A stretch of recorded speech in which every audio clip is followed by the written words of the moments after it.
Namaskar students, let's start with today's session.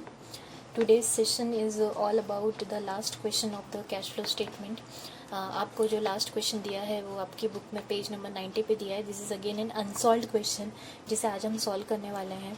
Question देखते हैं. From the following information prepare the cash flow statement of sunrise limited. Right, आपको sunrise limited का detail दे रखा है, उससे आपको कैश फ्लो स्टेटमेंट बनाना है. सनराइज लिमिटेड की आपको बैलेंस शीट दे रखी है. ओके, सो बैलेंस शीट दे रखी है आपको 31 मार्च 2019 की दे रखी है. फाइन. सो अगर बैलेंस शीट में आप नोटिस करोगे तो 31 मार्च 2019 के साथ साथ आपको 31 मार्च 2018 के भी फिगर है. मतलब बैलेंस शीट के आपके पास ओपनिंग फिगर है और क्लोजिंग फिगर है. मतलब ओपनिंग बैलेंस शीट है और क्लोजिंग बैलेंस शीट है. सो बैलेंस शीट दे रखी है और आपको एडिशनल इन्फॉर्मेशन दिया है जिसमें आपको डिविडेंड पे कितना किया है वो दिया है, इनकम टैक्स पे कितना किया है वो दिया है, मशीनरी परचेस अगर कुछ किया है तो वो दिया है, डेप्रिसिएशन के बारे में इन्फॉर्मेशन दी है. अच्छा, क्वेश्चन में आपको कहीं पर भी ये दे रखा है क्या कि कैश में कितना ट्रांजेक्शन हुआ है, मतलब कैश में कितना पैसा आया है या गया है, या सेल परचेस कैश में कितना हुआ है, ऐसा कुछ भी क्वेश्चन में नहीं दिया है. या एक्सपेंसेस आपने कितने कैश में पे किए हैं, या इनकम कितनी आपको कैश में आई है, नहीं दिया है. या डेटर से कितना पैसा आया है, या क्रेडिटर्स को कितना पेमेंट किया है, ये आपको क्वेश्चन में डायरेक्टली दे रखा है क्या, नहीं दिया है. क्या आपको कैश अकाउंट की डिटेल दी है क्या, क्वेश्चन में नहीं. क्या आपको कैश बुक की डिटेल दी है क्या, क्वेश्चन में नहीं. मतलब आपको क्वेश्चन को देख के समझ में आना चाहिए क्या आप डायरेक्ट मेथड लगा सकते हो क्या कैश फ्लो स्टेटमेंट बनाने की. डायरेक्ट मेथड मतलब आप कैश से कैश पर पहुंच रहे हो. मतलब you can not apply direct method of cash flow statement preparation.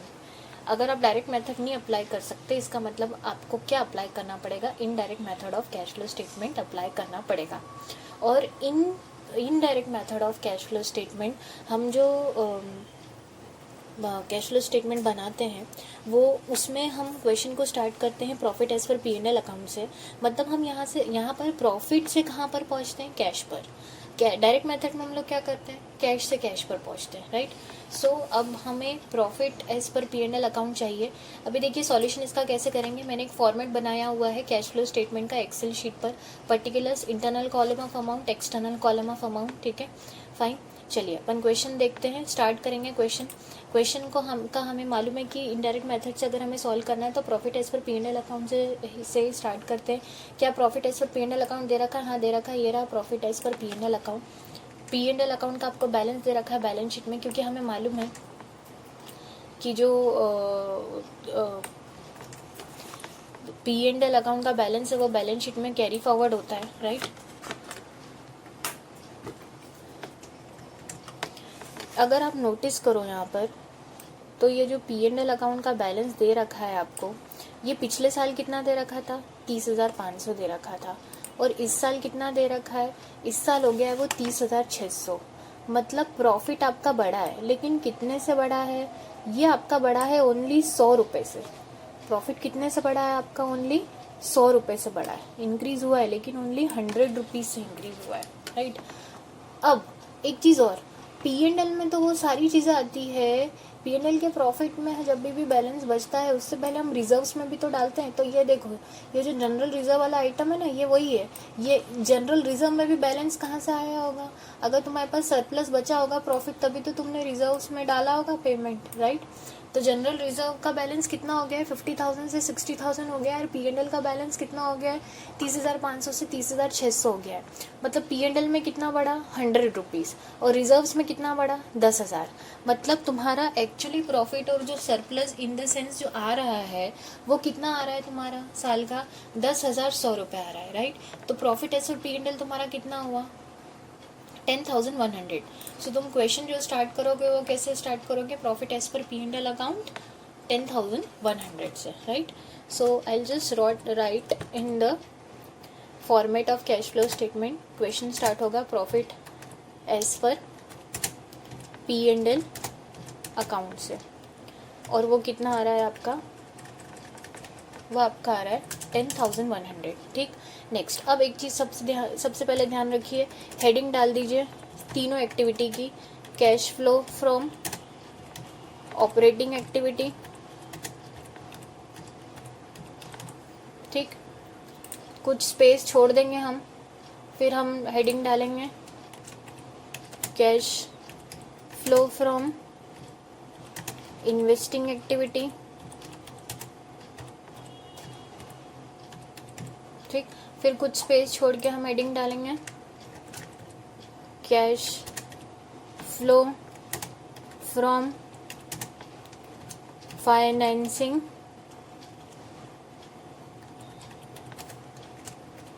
Activity. Okay, ठीक है, इसको जितनी भी एक्टिविटी है उनको आप हाईलाइट कर दीजिए, ठीक, बोल्ड में अलग से शो होना चाहिए कि ये आपकी अलग अलग एक्टिविटीज़ हैं। ठीक, ये फॉर्मेट बनाते टाइम आप ध्यान रखिएगा कि तीनों एक्टिविटी एक साथ मेंशन कर दीजिएगा, स्पेस छोड़ दीजिएगा ताकि हमें आसानी हो, सहूलियत हो, सारी एक्टिविटी हम एक साथ रिकॉर्ड करेंगे। Now let's start the question. Question में अगर आप नोटिस करेंगे तो यहाँ पे कैश शेयर कैपिटल से हम लोग स्टार्टिंग से क्वेश्चन स्टार्ट करेंगे ताकि कोई आइटम छूटे नहीं। शेयर कैपिटल देखो पिछले साल कितनी थी, 2 लाख, इस साल कितनी हो गई है, 2.5 लाख हो गई है। मतलब शेयर कैपिटल तुम्हारी क्या हो गई है, बढ़ गई है। कितने से बढ़ी है, 50,000 से। इसका मतलब तुमने और additional share capital during the year क्या करी है, इशू करी है, राइट। और अगर additional capital during the year issue करी है मतलब तुमने क्या किया है, पब्लिक को बोला है कि आओ हमारी कंपनी में इन्वेस्ट करो, मतलब 50,000 रुपीज़ और तुमने पब्लिक से पैसा लिया है और उनको शेयर्स इशू किए, मतलब 50,000 का ये क्या हो रहा है, कंपनी में इनफ्लो हो रहा है, कैपिटल के फॉर्म में इनफ्लो हो रहा है, मतलब पैसा आ रहा है, राइट। अच्छा, तो इसका मतलब क्या हुआ कि ये इनफ्लो है, तो कैश फ्लो स्टेटमेंट में क्या बताना पड़ेगा, इनफ्लो बताना पड़ेगा, राइट। दूसरी इंपॉर्टेंट चीज़ कि ये कौन सी एक्टिविटी से है, क्योंकि कैपिटल है मतलब फाइनेंस से रिलेटेड है, मतलब फाइनेंसिंग एक्टिविटी है, तो ये इनफ्लो है फाइनेंसिंग एक्टिविटी से। तो मैं कैश फ्लो स्टेटमेंट में फाइनेंसिंग एक्टिविटी में क्योंकि पॉजिटिव है, इनफ्लो है, मतलब ये ऐड आइटम्स में मुझे शो करना पड़ेगा। सो ऐड आइटम्स में मेरा पहला क्या है, issue of share capital, positive figure. Add items में कितना आएगा, 50,000 रुपीज़, ठीक, 50,000 से ही बढ़ी है ना कैपिटल, यस, ठीक। ये आपका पॉइंट हो चुका है शेयर कैपिटल वाला, ठीक। जनरल रिजर्व वाला आप P&L में कंसिडर कर चुके हो, ये P&L वाला भी P&L में। नेक्स्ट, शेयर कैपिटल से रिलेटेड कोई एडिशनल इन्फॉर्मेशन है क्या, हाँ है additional information. Point number 1, dividend of ₹23,000 rupees was paid, मतलब अब तुमने डिविडेंड कितना पे किया है, 23,000 रुपये का डिविडेंड पे किया है। अब 23,000 का डिविडेंड पे किया है मतलब पेमेंट है, आउटफ्लो पैसा जा रहा है, कौन सी एक्टिविटी से जा रहा है, अगेन डिविडेंड किसके ऊपर पे किया है तुमने, कैपिटल, मतलब फाइनेंसिंग एक्टिविटी से तुम्हारे पास से क्या जा रहा है, पैसा जा रहा है। तो तुम क्या करोगे, इन फाइनेंसिंग एक्टिविटी में आप लेस आइटम में दिखाओगे, क्योंकि आउटफ्लो है ना, तो लेस आइटम में हम दिखाएंगे डिविडेंड पेड। डिविडेंड कितना पे किया है, क्वेश्चन में देखेंगे 23,000 रुपीज़ का डिविडेंड पे किया है, ठीक, 23,000 का डिविडेंड पे किया है। नेक्स्ट अगर मैं देखूं तो P&L में भी डिविडेंड आया रहेगा। अच्छा, P&L का एक मैंने फॉर्मेट बना रखा है, ये वर्किंग नोट्स है मेरे यहाँ पे सब, ठीक। सो वर्किंग नोट के मैंने कुछ फॉर्मेट बना रखा है। P&L का प्रॉफिट कितना आ रहा है अगर मैं बोलूँ यहाँ पर, तो 2 नेट प्रॉफिट अगर देखे हैं अपन ऐसे, सो 2 नेट प्रॉफिट कितना आ रहा है, 10,100 आ रहा है ना, ये लिया ना अपन ने P&L का प्रॉफिट यहाँ पे 10,100। लेकिन ये डिविडेंड है, डिविडेंड है मतलब एक्सपेंस है, तो तुमने P&L में डेबिट किया होगा, तो क्या किया होगा, 2 डिविडेंड पेमेंट किया, एक्सपेंस कितने से, 23,000 रुपीज़ से। इसका मतलब तुमने प्रॉफिट को ऑलरेडी क्या कर दिया है, कम कर दिया 10,100 से। अब अगेन तुम 23,000 का क्या दिखा रहे हो, 23,000 ही है ना डिविडेंड, यस, 23,000 का तुम यहाँ पे आउटफ्लो बता रहे हो फाइनेंसिंग में, और ऊपर भी प्रॉफिट को ऑलरेडी क्या कर रखा है अपन ने, कम कर रखा है। इसका मतलब क्या हुआ है कि 2 बार इफेक्ट चला गया है ये डिविडेंड का, ठीक है ना, ये इफेक्ट 2 बार चला गया है, मतलब तुम प्रॉफिट को भी इससे कम कर चुके हो और फाइनेंसिंग एक्टिविटी में भी आउटफ्लो तुम क्या कर चुके हो, शो कर चुके हो, विच इज़ रॉन्ग। तो एक बार का इम्पैक्ट अपने को क्या करना पड़ेगा, नील करना पड़ेगा। तो ऑपरेटिंग एक्टिविटी से सही कैश फ्लो निकालने के लिए हम क्या करेंगे, इस 23,000 को ऑपरेटिंग एक्टिविटी में क्या करेंगे, एड बैक करेंगे। सो ऐड करेंगे हम सारे non operating item,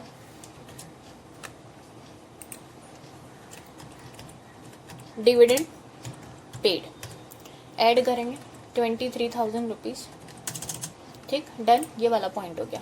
next question में क्या दे रखा है, शेयर कैपिटल वाला सारी इन्फॉर्मेशन हो गई है। बैंक लोन देखते हैं, बैंक लोन पिछले साल था, इस साल नहीं है।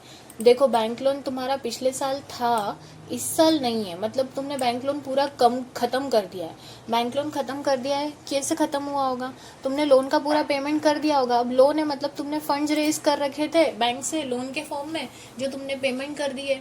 अब अगर वो तुमने पेमेंट कर दिया है मतलब आउटफ्लो कौन सी एक्टिविटी, फाइनेंसिंग एक्टिविटी, क्योंकि फाइनेंस लोन मतलब फाइनेंसिंग एक्टिविटी ना, तुमने फाइनेंस किया हुआ था बैंक से, राइट। तो पैसा जा रहा है तो रीपेमेंट ऑफ लोन, आउटफ्लो बताना पड़ेगा फाइनेंसिंग एक्टिविटी में, right. So repayment of loan कितने से, क्वेश्चन में देखेंगे 70,000 का पूरा था और वो पूरा ही खत्म हो रहा है। इस साल कुछ भी लोन बाकी नहीं है, क्योंकि इस साल की बैलेंस शीट में कुछ भी लोन दिखाई नहीं दे रहा है, ठीक। क्या लोन से रिलेटेड कोई एडिशनल इन्फॉर्मेशन दी है क्या, नहीं है, कोई भी नहीं। तो ये लोन वाला पॉइंट कंप्लीट हो गया, इसको हम रिकॉर्ड कर चुके हैं, ये हो गया।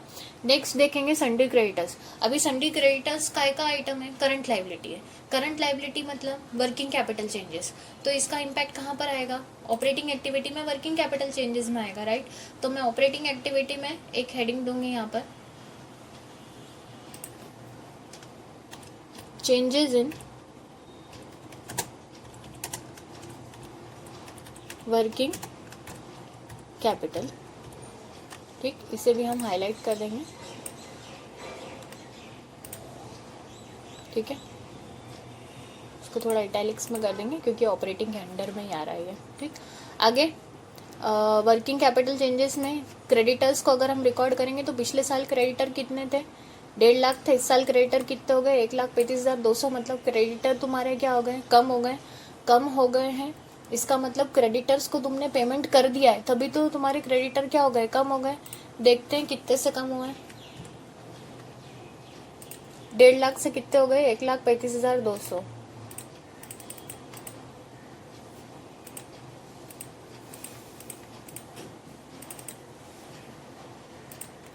14,800, तो 14,800 से चूंकि तुमने ये क्या किया, क्रेडिटर कम हुए मतलब पेमेंट किया, मतलब आउटफ्लो है, तो लेस में दिखाना पड़ेगा। क्या दिखाना पड़ेगा, decrease in sundry creditors, outflow मतलब लेस में दिखाना पड़ेगा। तो लेस फिगर में मैं लिखूंगी changes in working capital, decrease in creditors, 14,800 आ रहा है ना, हाँ 14,800, ठीक। चलिए नेक्स्ट क्वेश्चन में आगे बढ़ते हैं। क्रेडिटर्स रिकॉर्ड हो गए, अब क्या है, प्रोविजन फॉर टैक्सेशन। पिछले साल प्रोविजन फॉर टैक्सेशन कितना था तुम्हारा, 30,000 था। इस साल कितना हो गया, 35,000। सबसे अच्छा है ऐसी चीज़ों को रिकॉर्ड करने से पहले देखो क्रेडिटर्स में राइट टिक कर लेते हो, ये हो गया। प्रोविजन फॉर टैक्सेशन पे आगे बढ़ेंगे। टैक्सेशन से रिलेटेड एडिशनल इन्फॉर्मेशन भी दे रखी है पॉइंट नंबर 2 में कि तुमने टैक्स पे किया है, कितना पे किया है, 28,000 का पेमेंट किया है। चलिए इसको रिकॉर्ड करते हैं। प्रोविजन फॉर टैक्सेशन अकाउंट बना लेते हैं हम। इससे पहले तो सबसे अच्छी चीज़ एक तो ये है कि वर्किंग नोट में मैं बना लेती हूँ प्रोविजन फॉर टैक्सेशन अकाउंट, ठीक। सॉरी, ठीक है, प्रोविजन फॉर टैक्सेशन अकाउंट बना लेते हैं।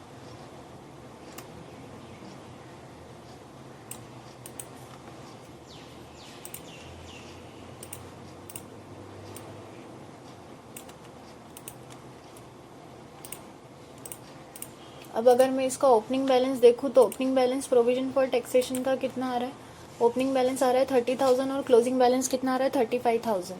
सो ओपनिंग बैलेंस चूंकि प्रोविजन है, क्रेडिट नेचर है, तो क्रेडिट में उतरेगा। तो बाय बैलेंस ब्रॉट डाउन कितना है, ओपनिंग बैलेंस कितना है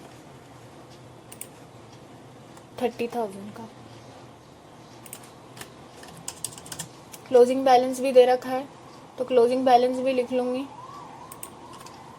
टू बैलेंस कैरिड डाउन।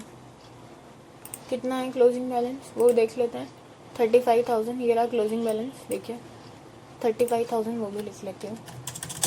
अब जब इनकम टैक्स पे कर रहे हैं तो कितना पे कर रहे हैं, 28,000 पे कर रहे हैं। इसकी एंट्री क्या हुई होगी वो देख लो, इसकी एंट्री हुई होगी प्रोविजन से, provision for taxation account debit, entry करके बता देती हूँ मैं, प्रोविजन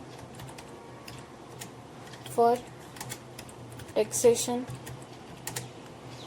अकाउंट यहाँ पर हुआ होगा डेबिट, कितने से, कितना पे किया, 28,000, 28,000 से टू तुमने किया होगा इनकम टैक्स पेएबल 28,000 से, लास्ट एंट्री करी होगी income tax payable account debit, ये तुमने किया होगा अगेन 28,000 से टू कैश अकाउंट पेमेंट कर रहा होगा तो अगेन 28,000 से, तो प्रोविजन फॉर टैक्सेशन में पोस्टिंग क्या हुई होगी, to income tax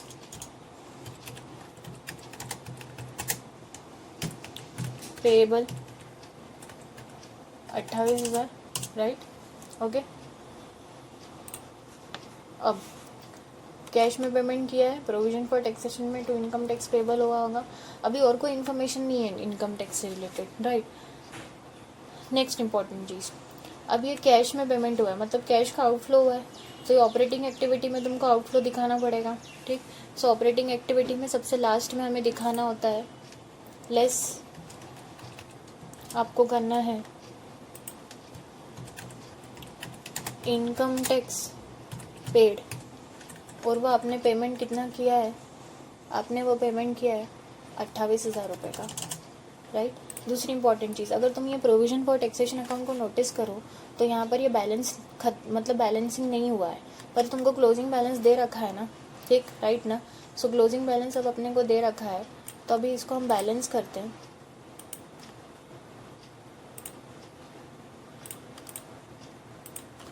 equal to this plus this, 63,000 आ रहा है, और अगर मैं इसका बैलेंस करूँ तो यहाँ पे आ रहा है, मतलब डेबिट बैलेंस आ रहा है इसका, तो इसका बैलेंसिंग फिगर क्या आ रहा है, 63,000 माइनस दिस, तो 33,000 तुम्हारा बैलेंसिंग फिगर आ रहा है, बट क्लोजिंग बैलेंस नहीं है, क्योंकि क्लोजिंग बैलेंस तो तुमको दे रखा है ना 35,000 रुपीज़। इसका मतलब ये क्या है, इसका मतलब ये है कि प्रोविजन अकाउंट में, प्रोविजन अकाउंट तुम्हारा क्रेडिट हुआ है, प्रोविजन अकाउंट मतलब क्रेडिट हुआ है, इसका मतलब एंट्री क्या हुई होगी, प्रोविजन अकाउंट मतलब क्रिएट हुआ है, तो एंट्री क्या हुई होगी, P&L अकाउंट डेफिनेटली क्या हुआ होगा, डेबिट, P&L अकाउंट डेबिट हुआ रहेगा, कितने से, 33,000, ये वाला फिगर है, टू क्या हुआ होगा, प्रोविजन फॉर टैक्सेशन हुआ रहेगा, कितने से, 33,000 रुपीज़ से, तो डेफिनेटली यहाँ पे पोस्टिंग क्या होगी, बाय P&L अकाउंट, ठीक है, फाइन, ओके। इसका मतलब P&L अकाउंट में पोस्टिंग क्या हुई होगी,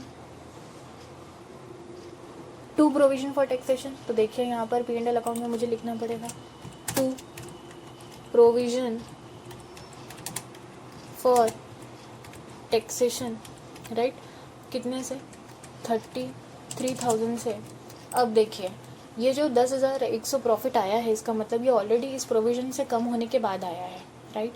अब एक्चुअली ये प्रोविज़न बनाया है क्या, ये एक्चुअली में टैक्स का पेमेंट किया है क्या, नहीं, टैक्स का पेमेंट हम ऑलरेडी रिकॉर्ड कर चुके हैं। वो कितना पेमेंट किया अपन ने, 28,000 का है, तो ये 33,000 से फिर भी अपन ने प्रॉफिट को क्या कर दिया, कम कर दिया है। अब इस प्रॉफिट से हमें कहाँ पहुँचना है, कैश पर पहुँचना है। तो ये जो हमने आउटफ्लो किया ही नहीं है 33,000 का, ये नॉन कैश आइटम है, तो इतने से जब हम प्रॉफिट को बढ़ा देंगे तो हम कैश पर पहुँचेंगे। तो इसलिए मैं ऑपरेटिंग एक्टिविटी से सही कैश फ्लो निकालने के लिए ऐड करूँगी नॉन कैश आइटम को, जिससे मैं ऑलरेडी प्रॉफिट को क्या कर चुकी हूँ, कम कर चुकी हूँ। तो यहाँ पे मैं ऐड में लिखूँगी प्रोविज़न फॉर टैक्सेशन 33,000 रुपीज़ का, ओके फाइन, ठीक है। चलिए अभी ये टैक्सेशन वाला पूरा आपका मैटर जो है वो क्लोज हो चुका है, इसको भी बैलेंस कर दीजिए। दिस इज योर बैलेंस, कोई लेजर बैलेंस हो चुका है। ठीक, नेक्स्ट आगे बढ़ते हैं क्वेश्चन में। ये तुम्हारा पूरा मैटर हो गया है, मतलब लाइबिलिटी साइड पूरी खत्म हो गई है। आगे क्वेश्चन में दिया है land and building. Land and building का ओपनिंग बैलेंस कितना दे रखा है, 2 लाख दे रखा है, 2 लाख दे रखा है, और क्लोजिंग बैलेंस कितना दे रखा है, 1,90,000 रुपीज़ दे रखा है। मतलब बिल्डिंग कम हुई है, कितने से कम हुई है, 10,000 से। प्रोबेबली हो सकता है कि हमने सेल करी हो बिल्डिंग, या फिर ये डिप्रिशिएट हुई होगी। देखते हैं कुछ एडिशनल इन्फॉर्मेशन दी है क्या, बिल्डिंग से रिलेटेड इन्फॉर्मेशन दी है। डेप्रिसिएशन रिटर्न ऑफ कितना दिया है, 10,000। तो ये देखो डेप्रिसिएशन रिटर्न ऑफ तुमको दिया है कितना, 10,000 रुपीज़ का दिया है। इसका मतलब ये बिल्डिंग की जो वैल्यू कम हुई है ना 10,000 से, वो सिर्फ डेप्रिसिएशन की वजह से कम हुई है। Right, fine. तुमने कोई बिल्डिंग खरीदी नहीं है, ना ही कोई बेची है। ये देखते से समझ में आ रहा है, क्योंकि 10,000 का डिफरेंस है और 10,000 डेप्रिसिएशन दे रखा है। राइट, तो इसमें कुछ भी नहीं है, बिल्डिंग में ना कुछ सेल किया है ना परचेज किया है। अदरवाइज पता चलता हमको सिर्फ डिविडेंड डिप्रिसिएशन 10,000 का दे रखा है और 10,000 से ही डिफरेंस आ रहा है। इसका मतलब ये डेप्रिसिएशन की वजह से ही कम हो रही है। अगर ये डेप्रिसिएशन ऑन बिल्डिंग है तो डेप्रिसिएशन तुमने डेफिनेटली P&L में क्या किया होगा, डेबिट किया होगा। तो तुमने एंट्री क्या करी होगी, टू डेप्रिसिएशन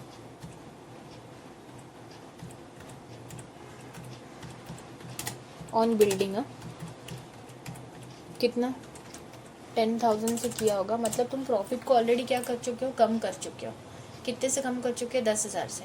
लेकिन डेप्रिसिएशन है, डेप्रिसिएशन मतलब नॉन कैश आइटम है, नॉन कैश आइटम है। इसका मतलब क्या ये आउटफ्लो हुआ है क्या 10,000 का तुम्हारे पास से कैश के फॉर्म में, नहीं। फिर भी तुमने प्रॉफिट को क्या कर दिया, कम। अब इस प्रॉफिट से तुमको कैश पे पहुंचना है, तो 10,000 से हम प्रॉफिट को क्या कर देंगे, बढ़ा देंगे, मतलब नॉन कैश आइटम। तो मैं यहाँ पे देखिए ऐड में लिखूंगी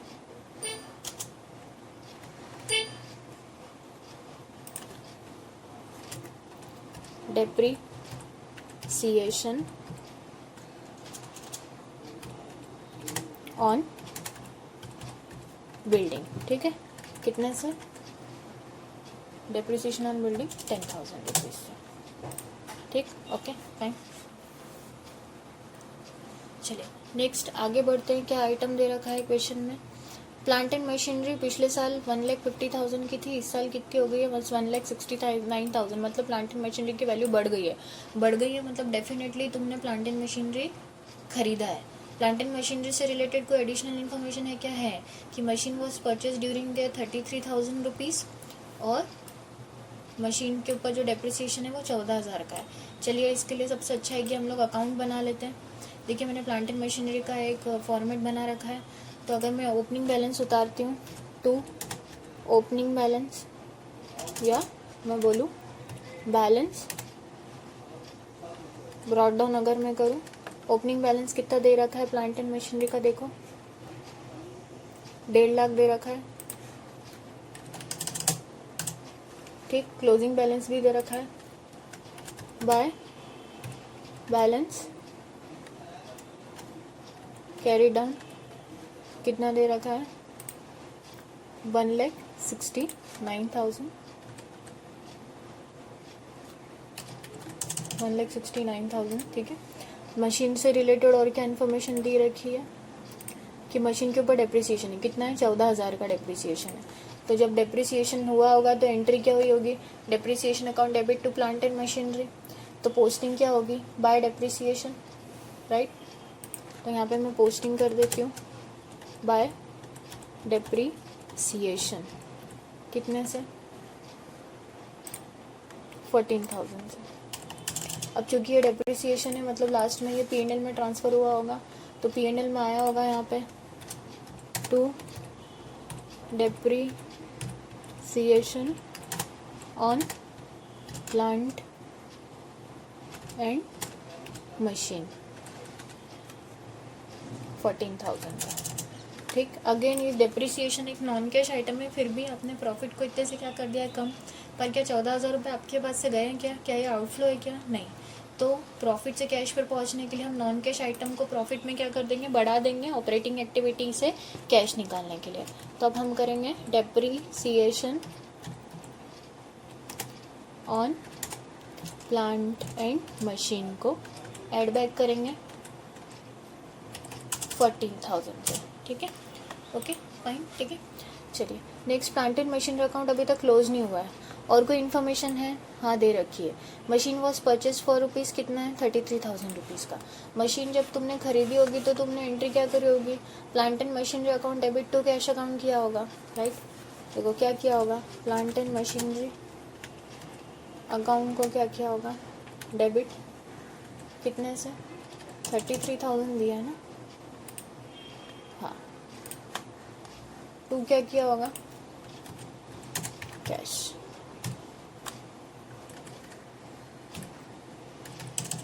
$33,000 से। तो प्लांट एंड मशीनरी में पोस्टिंग क्या होगी?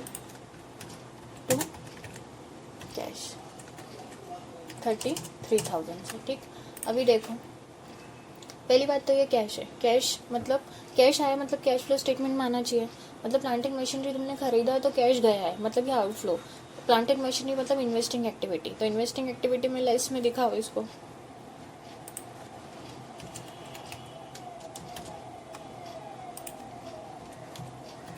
Purchase of plant and machine कितना? 33,000 रुपये, ठीक। अब पहले तो चेक कर लो कि plant and machine account close हो रहा है कि नहीं हो रहा है, मतलब कुछ तो तुमने सेल किया होगा या कुछ और रहेगा। चेक कर लेते एक बार।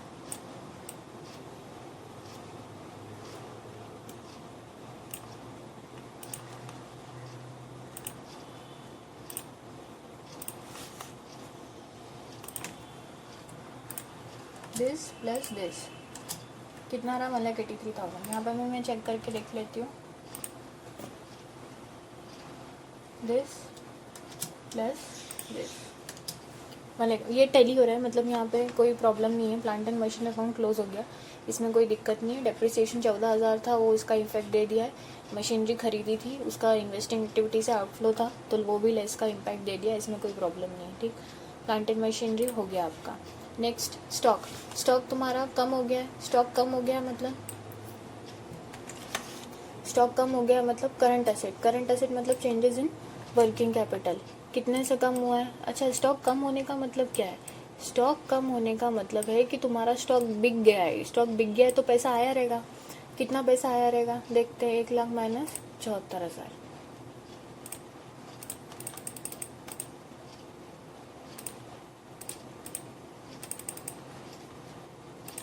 26,000 रुपीज़ का तुम्हारा क्या हो रहा है?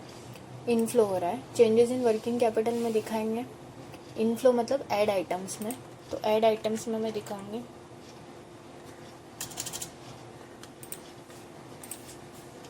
चेंजेस इन वर्किंग कैपिटल में ऐड आइटम्स में दिखाएंगे।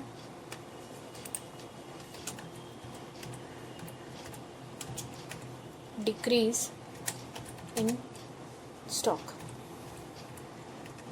डिक्रीज इन स्टॉक कितना? 26,000 रुपीज़ से। इनफ्लो है क्योंकि स्टॉक कम हो रहा है। स्टॉक कम हो रहा है मतलब स्टॉक बिक गया। बिक गया मतलब पैसा आया होगा, तो इनफ्लो। डिक्रीज इन स्टॉक, ठीक। नेक्स्ट डेटर्स तुम्हारे इनकम हो गए। डेटर्स कम क्यों हो गए? क्योंकि डेटर्स ने तुमको पेमेंट कर दिया होगा, इसलिए डेटर्स तुम्हारे क्या हो गए? कम हो गए। डेटर्स ने तुमको क्या कर दिया होगा? पेमेंट कर दिया होगा, तभी तो तुम्हारे डेटर्स क्या हो गए? कम हो गए,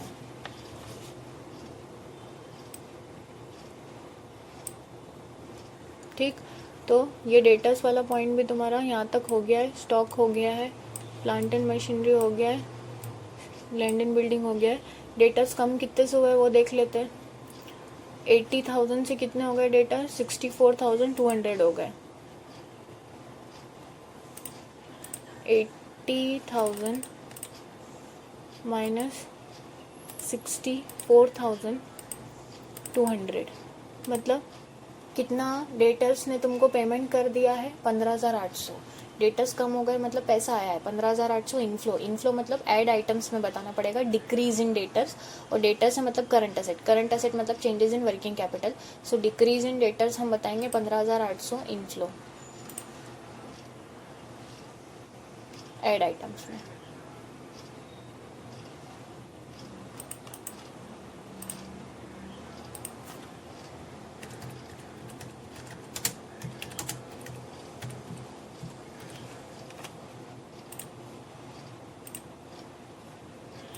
15,800। ठीक, आगे बढ़ते हैं। क्वेश्चन में डेटर्स के बाद ये तो कैश दे रखा है, तो कैश और बैंक ये दोनों तो आंसर है। गुडविल अगर तुम देखोगे तो गुडविल भी अपन कर लेते हैं। गुडविल पिछले साल नहीं थी, इस साल है। इस साल है मतलब तुमने गुडविल में इन्वेस्ट किया। इन्वेस्ट किया मतलब पैसा गया है। गुडविल मतलब असेट, असेट मतलब इन्वेस्टिंग एक्टिविटी। खरीदी है गुडविल मतलब पैसा गया है। तो आउटफ्लो, आउटफ्लो मतलब लेस में बताएंगे। क्या बताओगे? परचेज ऑफ गुडविल कितना है? 5,000 है। ठीक, डन। क्वेश्चन में देखते हैं आगे। गुडविल हो गया, यहाँ तक हो गया। First information done, second additional information done, third information done, fourth done. पूरा क्वेश्चन सॉल्व हो चुका है। अब हमें देखना है कि हमारा क्वेश्चन का जो सॉल्यूशन है वो सही है या नहीं है। ये तो जो भी तुम्हारी एक्स्ट्रा फील्ड रहे उसे प्लीज़ डिलीट कर दीजिएगा, क्योंकि हम स्पेस लेके चलते हैं सारी एक्टिविटीज़ रिकॉर्ड करने के लिए। अब हम लोग क्या करेंगे? टोटल लगाएंगे एक एक एक्टिविटी का और टैली करेंगे कि हमारा क्लोजिंग बैलेंस आ रहा है या नहीं आ रहा है। ठीक है,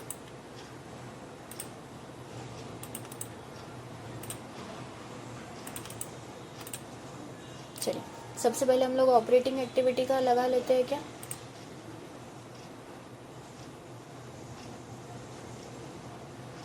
ऑपरेटिंग एक्टिविटी का ये रहा। ऑपरेटिंग एक्टिविटी से निकालेंगे हम लोग यहाँ पर कौन कौन से ऐड में, this plus this plus this plus this, और ये वाला भी ऐड में प्लस दिस प्लस दिस। अब माइनस वाले ले लेते हैं। माइनस वाला कौन सा था? एक तो ये वाला, लेस एक और कौन सा है? ये वाला है। इंटर करेंगे। 79,000 आ रहा है तुम्हारा, इससे आ रहा है, ऑपरेटिंग से आ रहा है। इन्वेस्टिंग से ये दोनों काय में आ रहे हैं? लेस में आ रहा है, क्योंकि ये दोनों ही आइटम क्या है? लेस आइटम है। पर टोटल करने के लिए मैं प्लस कर रही हूँ। ये पॉजिटिव फिगर है, ये नेगेटिव फिगर है। यहाँ पर अगर तुम देखोगे तो ये लेस वाला ज़्यादा आ रहा है और ऐड वाला कम आ रहा है। तो मैं यहाँ पे क्या करती हूँ? This plus this minus this, but जो आंसर आ रहा है वो नेगेटिव आ रहा है। मतलब 38,000 नेगेटिव है, 43,000 नेगेटिव है, 79,000 पॉजिटिव है और 10,100 पॉजिटिव है। ठीक, आगे देखते हैं। तो नेट निकाल लेते हैं हम अपना। नेट कैश फ्लो कितना आ रहा है? Equal to this plus this. ठीक, अब ये नेगेटिव है इसलिए माइनस दिस, माइनस ये भी नेगेटिव है। तो आपका 8,100 क्या आ रहा है? Cash flow during the year आ रहा है। अब अपन देखते हैं, ये आपका आ रहा है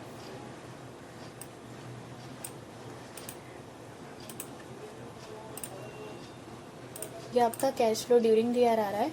अगर मैं इसमें ऐड करती हूँ ओपनिंग बैलेंस, कुछ ओपनिंग भी तो पड़ा होगा ना, ओपनिंग कैश। ओपनिंग कैश अगर मैं ऐड करूँ तो कितना है ओपनिंग कैश? देखते हैं क्वेश्चन में। 500 ही है, ओनली 500 रुपये ओपनिंग कैश है।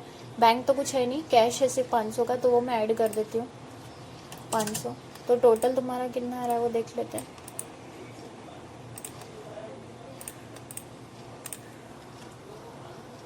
दिस प्लस दिस, तो तुम्हारा जो क्लोजिंग बैलेंस आ रहा है वो 8,600 आ रहा है।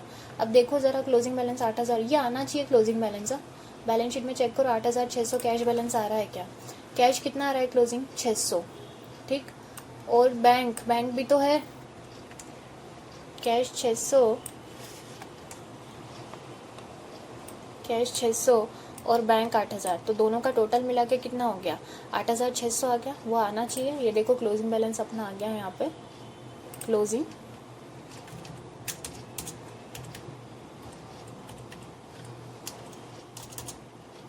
कैश आ गया 8,600 का। Done.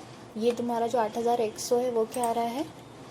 Net cash flow during the year. ठीक है, net cash flow during the year आ रहा है। ठीक है, ये 8,100 का है। तो ये तुम्हारा नेट, ये क्लोजिंग कैश बैलेंस भी आ गया। अगर ये क्लोजिंग कैश बैलेंस टैली हो रहा है मतलब अपना क्वेश्चन करेक्ट है, इसमें कोई प्रॉब्लम नहीं है। So this was your last unsolved question that we have done today. Okay.